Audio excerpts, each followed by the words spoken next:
Donc aujourd'hui, on va entendre Madame Geneviève Vinette, Madame Anna Goudet ainsi que Madame Janet Cleveland qui vont nous parler d'un sondage qui a été réalisé par la TCRI sur l'expérience des demandeurs d'asile qui fournissent des services essentiels à la population dans le cadre de la pandémie de la COVID-19.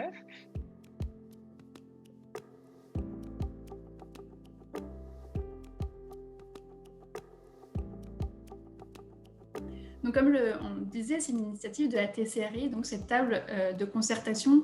C'est un regroupement provincial qui regroupe environ 150 organismes dans tout le Québec. Et donc, l'objectif, c'était vraiment lancer ce sondage pour essayer de mieux saisir en train de se faire la situation de ces personnes. Et donc, c'est près de 400 témoignages qui ont été recueillis, 393 pour être exact. Donc les résultats, c'est 3 grands thèmes. C'est par rapport à l'emploi, par rapport à l'accès aux services et par rapport aux conditions de vie des personnes qui ont été atteintes de la COVID-19 pendant cette période. Donc par rapport à l'emploi, le premier point sur lequel on va porter attention, c'est la diversité des secteurs dans lesquels ils travaillent. On a beaucoup entendu parler du secteur de la santé, surtout dans les CHSLD, mais on voit que ça représente quand même la moitié de notre échantillon. Mais c'est aussi beaucoup l'agroalimentaire, le commerce de détail, le transport. Il y avait des services de garde, de télécommunications, des choses comme ça. Par rapport aux conditions de travail, c'est vraiment un tiers des répondants qui a été recruté par une agence de placement.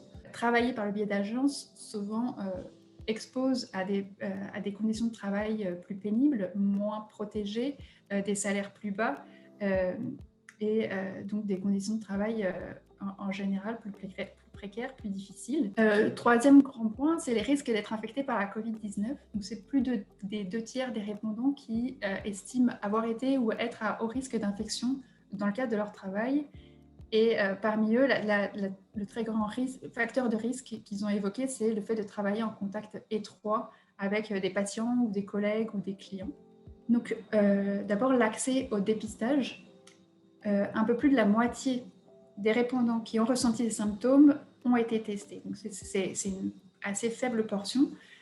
Il faut se rappeler aussi qu'au tout début de la pandémie, c'était pas si évident que ça d'avoir accès à un test. Il fallait vraiment prouver qu'on avait besoin. Mais aussi, ce qui est ressorti, les explications qui ont été données dans le sondage évoquaient beaucoup le manque de soutien aussi qui rendait difficile d'avoir accès à un test pour se déplacer quand on était malade, parce qu'on n'a pas accès à une voiture, parce qu'on ne peut pas prendre les transports en commun alors qu'on pense qu'on est malade, et puis aussi pour garder ses enfants à ce moment-là pour pouvoir aller se faire tester. Par rapport à l'accès aux soins de santé, c'est près des 2 tiers des répondants qui ont ressenti des symptômes et qui ont exprimé avoir eu des difficultés à obtenir des soins de santé. Et là, les explications qui sont le plus souvent ressorties, c'est le fait que je ne suis pas éligible aux soins de santé fournis par le gouvernement ou je ne savais pas à quelle clinique me rendre. Donc ça montre aussi l'ampleur du manque d'information des demandeurs d'asile par rapport à leurs droits et par rapport à la manière d'exercer ces droits aussi. Troisième grand point, c'est les conditions de vie des répondants qui sont tombés malades. Alors, leurs conséquences sur leurs conditions de vie, alors bien sûr, elle est comme tout le monde, ils ont eu des problèmes de santé physique, le plus généralement, mais toutes ces conséquences ont aussi été exacerbées à cause de leur situation et leur isolement. Et ce qui est ressorti, c'est vraiment un très fort sentiment d'appartenance et une volonté de contribuer à la société québécoise, mais aussi une volonté que cette contribution soit reconnue et aussi beaucoup de craintes liées à leur audience, à leur accès à des services, et de demander vraiment d'améliorer leurs conditions de vie. Puis surtout, c'était aussi beaucoup de craintes au fait que justement ils soient expulsés à la fin de cette pandémie, que ce soit seulement temporaire. Donc, en fait, on a élaboré des recommandations tant au gouvernement fédéral qu'au gouvernement provincial, donc à différents ministères. Donc, la première recommandation, c'est celle concernant le programme de régularisation des anges gardiens qui a beaucoup fait les manchettes durant la dernière année. Donc, d'accorder le statut de résident permanent à tous les demandeurs, demandeuses d'asile qui ont contribué à la société québécoise par leur travail dans les services essentiels pendant la pandémie de COVID-19, quel que soit le secteur d'emploi, prendre les moyens nécessaires afin de tenir des délais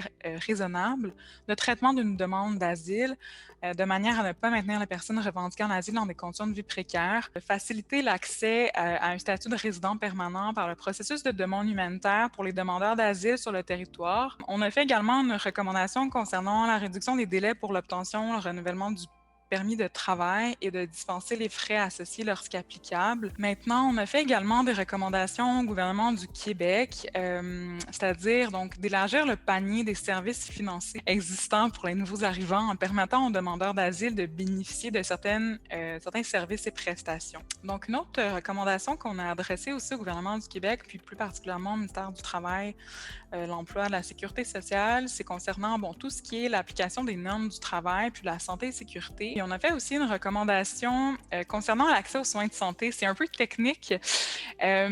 Donc, en fait, la TCRI recommande, dans un premier temps, de mettre en place immédiatement des mesures pour surmonter les barrières administratives qui ont déjà été documentées quant à l'accès aux soins. Bon, les autres recommandations qu'on a faites, c'est notamment au niveau de la diffusion de l'information, parce qu'on s'est vraiment rendu compte qu'il y avait un clair problème de transmission de l'information. Donc, il y avait des directives ministérielles qui étaient adoptées, mais qui ne se rendaient pas nécessairement dans les milieux de pratique, puis qui ne se rendaient pas nécessairement aux personnes visées.